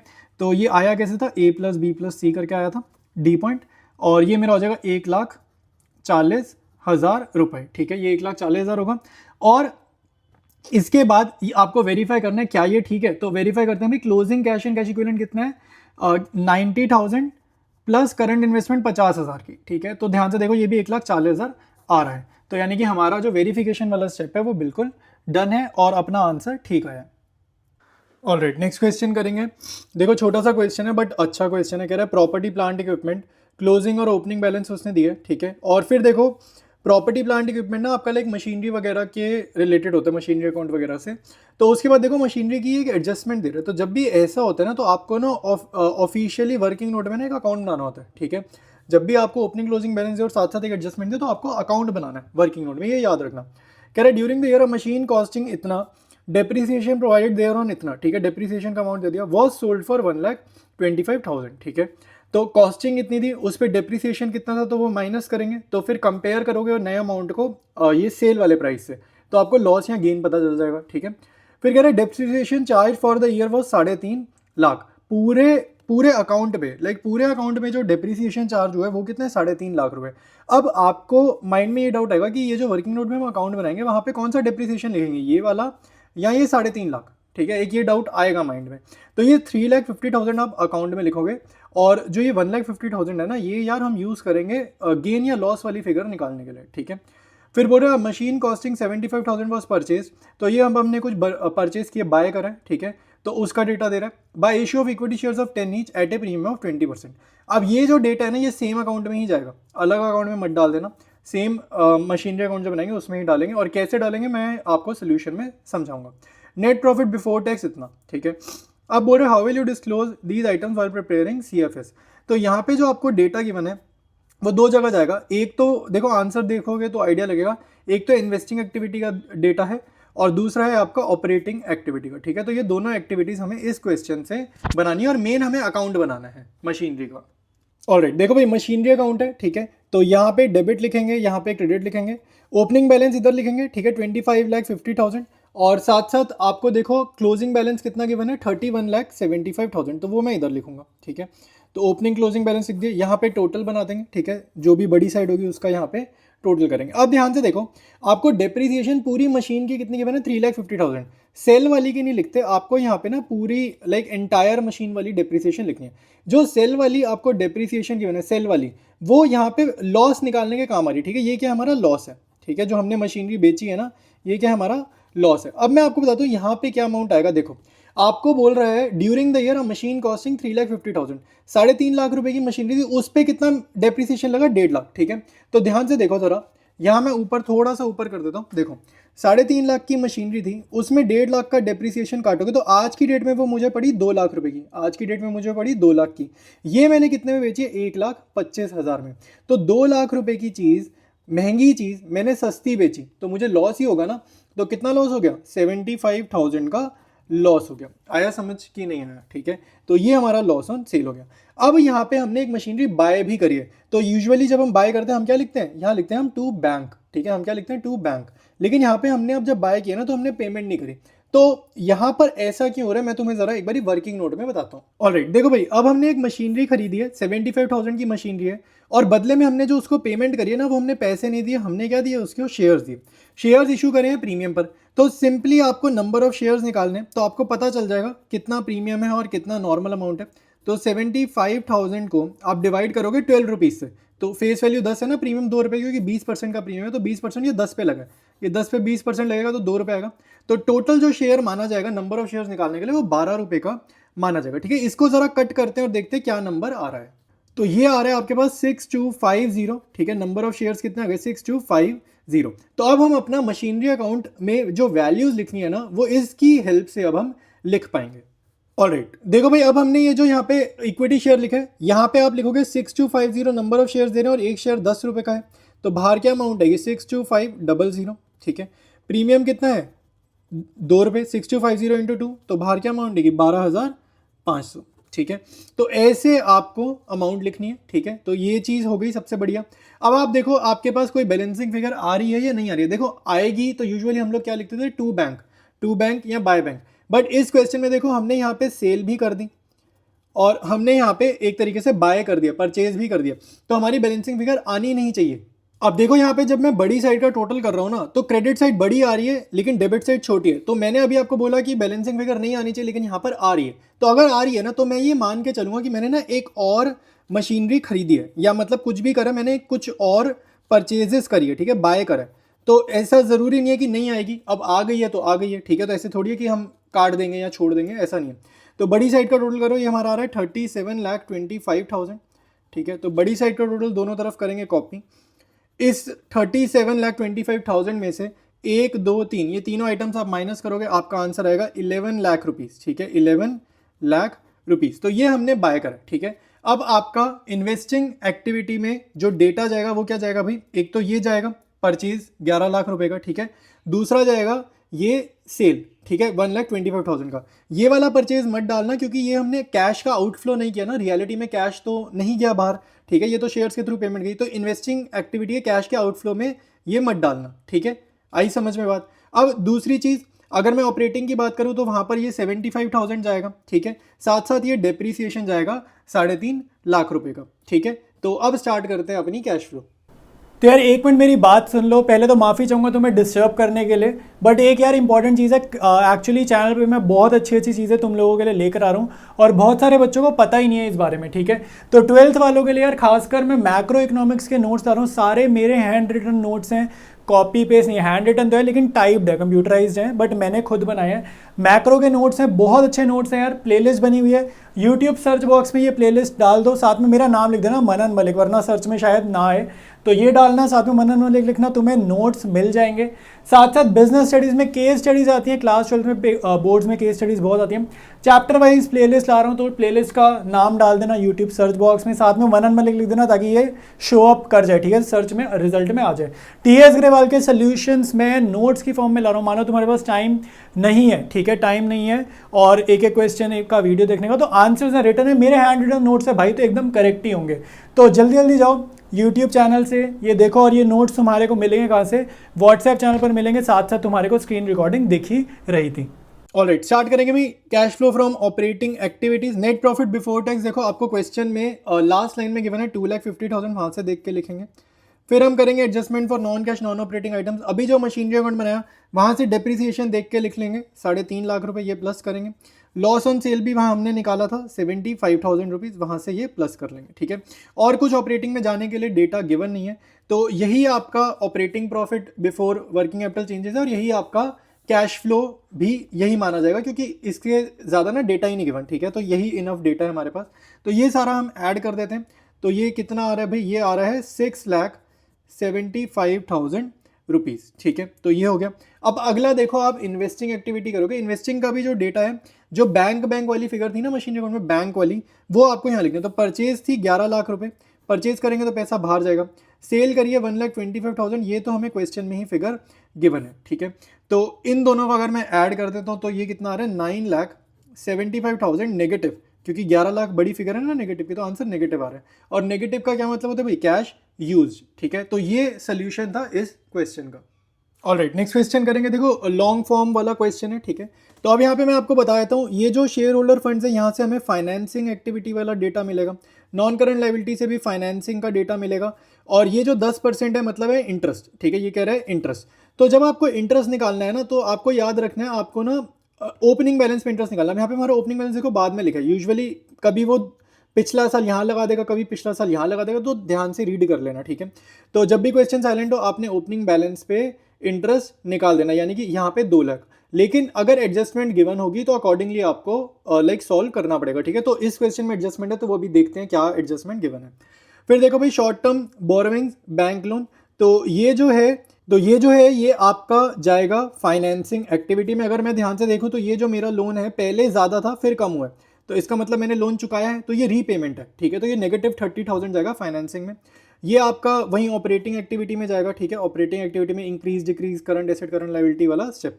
ये जो आपको प्रॉपर्टी प्लांट इक्विपमेंट है नॉन करंट एसेट, ये आपका इन्वेस्टिंग एक्टिविटी का डेटा यहाँ पे दिया होता है, ठीक है। तो ये चीज़ ध्यान रखना, इन्वेस्टिंग का डेटा यहाँ पे दिया है। इसके बाद देखो भाई आगे का अगर हम क्वेश्चन देखते हैं, तो यहाँ पे देखो करंट एसेट्स है। ये करंट इन्वेस्टमेंट जो होती है ना, ये कैश एंड कैश इक्विवेलेंट्स की तरह ट्रीट करी जाती है, ठीक है। तो कैश एंड कैश इक्विवेलेंट्स का अगर कोई ओपनिंग बैलेंस बोलेगा तो आप बोलोगे 2,40,000 प्लस 80,000, ठीक है। क्लोजिंग बैलेंस कोई पूछेगा तो 3 लाख प्लस 160, ठीक है, ऐसे लेना। ये आपका वही ऑपरेटिंग एक्टिविटी में जाएगा, करंट एसेट इंक्रीज डिक्रीज वाला जो स्टेप होता है, ठीक है। यहाँ पे देखो आपको securities premium, general reserve, surplus, ठीक है, ये चीज़ें गिवन है।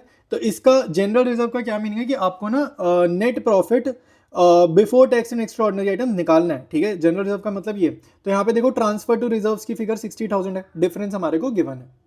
ये जो सिक्योरिटीज प्रीमियम गिवन है, ये आपका जाएगा, देखो ये बड़ा है ना, तो ये जो शेयर्स इशू करे होते हैं ना हमने, तो शेयर्स हम मान के चलते हैं हमने प्रीमियम पर इशू करें, तो ये आपका फाइनेंसिंग में चला जाएगा।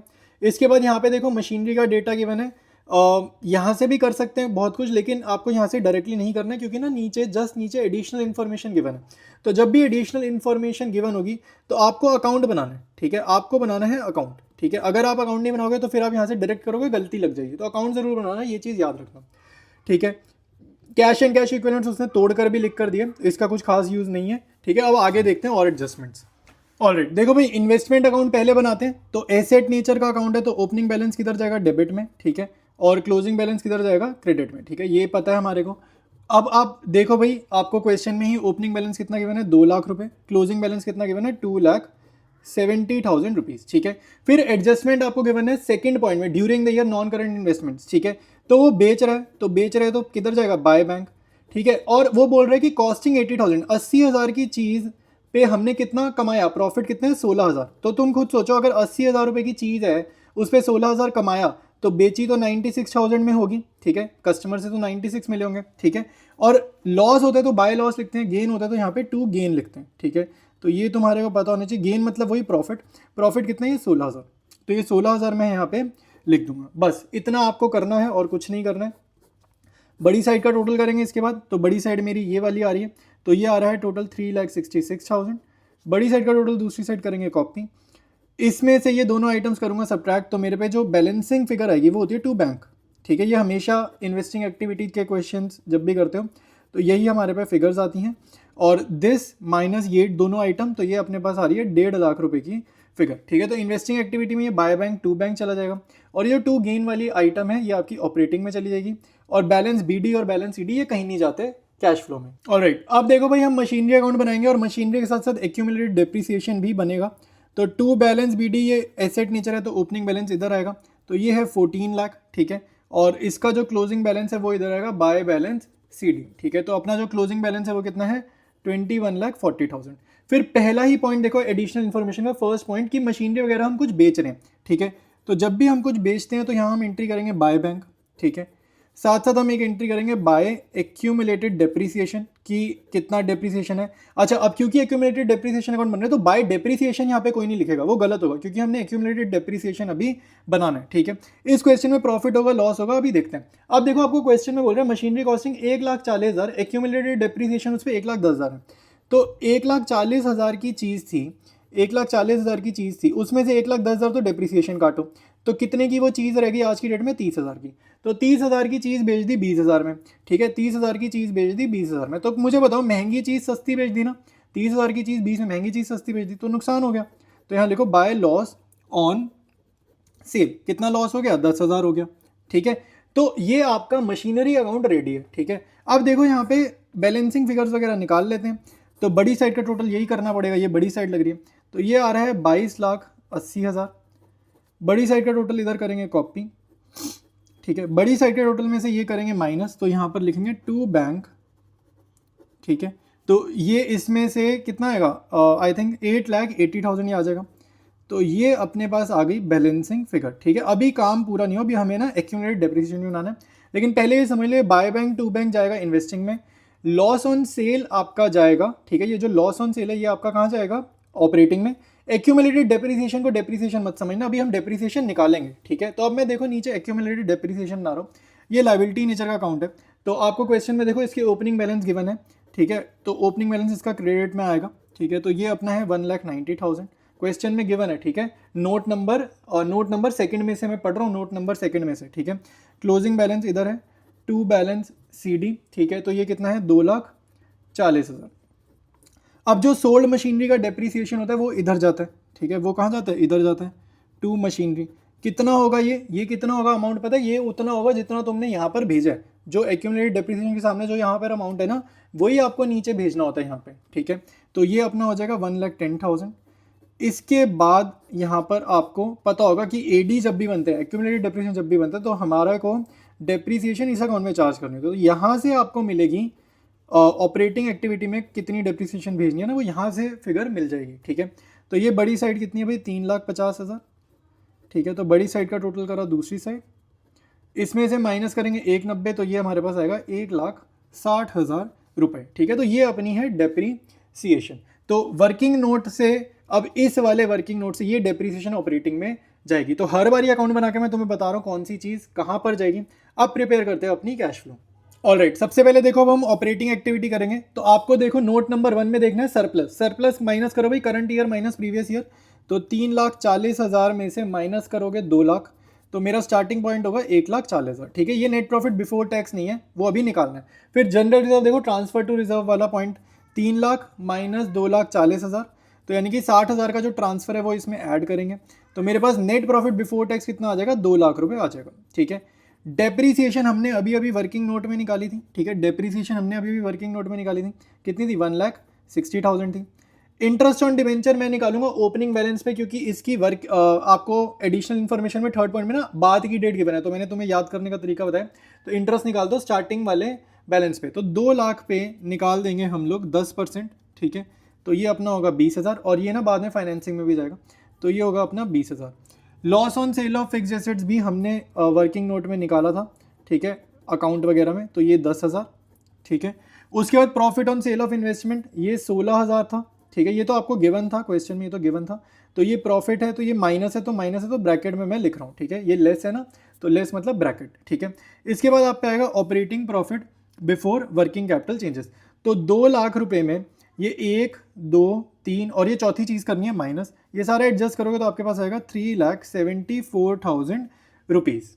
नेक्स्ट देखो भाई, आपको इंक्रीज डिक्रीज वाला स्टेप करना है। तो ट्रेड पेबल भाई सीधा देखो भाई, पहले 1,80,000 थे, बाद में हो गए 1,50,000, तो ये तो गिर गए। ठीक है, तो एक तरीके से कर्जा चुकाया है, तो कर्जा चुकाया तो -30,000। ठीक है, और इसके बाद ट्रेड रिसीवेबल अगर मैं देखूं तो वो कितना था भाई, वो था पहले 4 लाख और फिर हो गया 1,80,000, वो था पहले 4 लाख और फिर हो गया 1,80,000, तो यानी कि ये भी हमारा क्या हुआ है, कम हुआ है। तो अब आप ऐसे समझो जैसे स्टॉक कम हुआ तो हमारे को पैसा मिला ना, तो हमें कितना पैसा मिला, इसका डिफरेंस कर लेते हैं, तो 2,20,000 रुपये हमारे को मिल गए। ठीक है, तो अब आएगा हमारे पास कैश जनरेटेड फ्रॉम ऑपरेशंस। तो 374 में ये दोनों आइटम्स आप एडजस्ट करोगे तो आपके पास आएगा 5,64,000 रुपीज़। ठीक है, अब इसके बाद आपको पता होगा आपका अगला स्टेप होता है टैक्स पे करने का, लेकिन हमारे पास क्वेश्चन में प्रोविजन फॉर टैक्स गिवन नहीं है, तो यहाँ पे आप कुछ मत माइनस करो, 0 माइनस कर दो। ठीक है, तो आपके पास जो कैश फ्लो भी आएगा वो कितना आएगा, 5,64,000 ही आ जाएगा।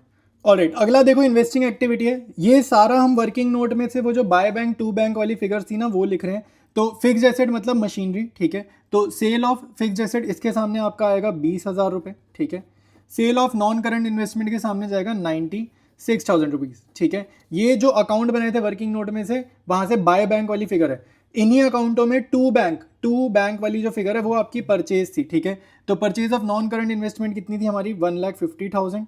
ठीक है, और परचेज ऑफ मशीनरी कितनी थी, 8,80,000 रुपीज़। अब ये क्योंकि परचेजेज है ना तो इनको आप ब्रैकेट बनाओ, ये नेगेटिव फिगर्स हैं। ठीक है, तो ये हमारा जो आंसर आएगा ना फाइनल, इन चारों को एडजस्ट करके वो हमारा आंसर है नेगेटिव, और इसलिए यहाँ पे लिखा है यूज वर्ड। ठीक है, तो ये हमारा कितना आ रहा है, 9,14,000 रुपीज़, और इसको भी आप लिखोगे ब्रैकेट में। तो ये हमारे इन्वेस्टिंग एक्टिविटी का आंसर है। नेक्स्ट देखो भाई, सबसे पहले फाइनेंसिंग एक्टिविटी स्टार्ट कर रहे हैं। इशू ऑफ शेयर कैपिटल आपको लिखना है। देखो 12 लाख से बढ़ के 16 लाख हो गई। ठीक है, 12 लाख से बढ़ के 16 लाख हो गई, तो 4 लाख रुपए पैसा आया। ठीक है, सिमिलरली डिबेंचर्स देखो पहले हमारे पे 2 लाख के थे, वो बढ़ के कितने हो गए, 3,20,000। भले ही कर्जा बढ़ा लेकिन पैसा तो आ गया। ठीक है, वो चीज़ हो गई। फिर नीचे वर्किंग नोट में एसपी आपको गिवन है, सिक्योरिटीज प्रीमियम। ठीक है, यहाँ पे रिजर्व मत लिखो, खाली एसपी लिखो। तो सिक्योरिटीज प्रीमियम हमारा 0 से बढ़ के हो गया 20,000। ठीक है, तो 20,000 यहाँ पे आ गया। ठीक है, सिमिलरली आपको करंट लाइबिलिटी में देखो शॉर्ट टर्म बोरोइंग्स गिवन है, 1,10,000 से गिर के हो रही है 80,000 रुपये। ठीक है, तो ये गिर रही है तो मतलब आपका कर्जा कम हो रहा है, तो आप पैसे बाहर दे रहे हो, तभी रीपेमेंट लिखा। ठीक है, तो 30,000 आप पैसे बाहर दे रहे हो। ठीक है, इंटरेस्ट पेड ये आपका जो डिबेंचर्स पे आपने इंटरेस्ट निकालना है उसकी बात कर रहे हैं। ठीक है, तो 2 लाख पे हमने निकाला था ना ऑपरेटिंग में। ठीक है, 10%, तो 20,000 का हमने इंटरेस्ट भी पे करा है, तो वो आएगा माइनस। ठीक है, तो ये 1, 2, 3, 4, 5 इन पांचों आइटम्स का टोटल करते हैं और देखते हैं फाइनेंसिंग में क्या अमाउंट आता है। तो ये आ रहा है आपके पास 4,90,000 रुपये। ठीक है, इसके बाद अगला स्टेप है नेट इंक्रीज, या फिर यहाँ पे डिक्रीज वर्ड भी हो सकता है, in cash and cash equivalent. देखो यहाँ पे आपको क्या लिखना होता है, यहाँ पर आपको जैसे ये फाइनेंसिंग का आंसर है ना, ऐसे ही हमने ऑपरेटिंग का भी आंसर निकाला है, ऐसे ही हमने इन्वेस्टिंग का भी आंसर निकाला है और फाइनेंसिंग का भी आंसर निकाला है। तो तीनों एक्टिविटीज़ के जो आंसर्स है ना, आंसर्स जैसे ये 490 है, उन सबको प्लस करो और देखो पॉजिटिव नंबर आ रहा है तो लिख देना इंक्रीज, नेगेटिव नंबर आ रहा है तो डिक्रीज। ठीक है, तो तीनों एक्टिविटीज़ के यहाँ पे मैं आंसर आपको यहाँ पे बता देता हूँ क्या थे। ठीक है, एक था हमारा 5,64,000, दूसरा था 9,14,000 और वो नेगेटिव था ना, तो इसलिए मैंने लाइक यहाँ पे माइनस का साइन लगा दिया। ठीक है, और उसके बाद ये था 4,90,000, ये पॉजिटिव था तो इसको मैंने दोबारा पॉजिटिव लिख दिया। ठीक है, तो ये तीनों के आंसर से इनका जरा नेट इफेक्ट कर लेते हैं। तो ये अपना आ रहा है 1,40,000 रुपीज़। ठीक है, इसके बाद अब आपका वेरिफिकेशन वाला स्टेप है। वेरिफिकेशन वाला स्टेप में पहले बता दूं, कैश एंड कैश इक्विवेलेंट का जस्ट आपको ओपनिंग बैलेंस यहाँ पे ऐड करना है। आपको जो ओपनिंग बैलेंस दिख रहा होगा वो दिख रहा होगा 2,40,000, ठीक है। लेकिन वो नहीं लेना, आपको ना करंट इन्वेस्टमेंट का भी ओपनिंग बैलेंस काउंट करना है 80,000, ठीक है। तो वेरिफिकेशन ये अब ये कितना हो गया, इसको ऐड करते हैं, हो गया 320। अब वेरिफिकेशन का मतलब ये है कि आपका ऑपरेटिंग इन्वेस्टिंग फाइनेंसिंग के आंसर में ना ओपनिंग बैलेंस अगर मैं कैश एंड कैश इक्विवेलेंट का ऐड करूं तो मेरा अपने आप क्लोजिंग बैलेंस आना चाहिए जो मेरे को क्वेश्चन में गिवन है उससे मैच करना चाहिए, ठीक है। तो वही आपका फाइनल आंसर है। तो अभी ये ऐड करते हैं तो ये पता है कितना आ रहा है, ये आ रहा है 4,60,000, ठीक है। ये आ रहा है 4,60,000, ये तो आ रहा है, लेकिन वेरीफाई करते हैं। अब वेरीफाई देखो, क्लोजिंग बैलेंस देखो, क्वेश्चन में आपको गिवन है 3 लाख रुपए कैश एंड कैश इक्विवेलेंट और करंट इन्वेस्टमेंट भी आपका कैश एंड कैश इक्विवेलेंट होता है, वो गिवन है 1,60,000, ठीक है। तो ये दोनों ऐड करूंगा तो देखो 460 आ रहा है। तो ये हमारा वेरिफिकेशन भी हो गया, इसका मतलब हमने सही से सॉल्व करा है।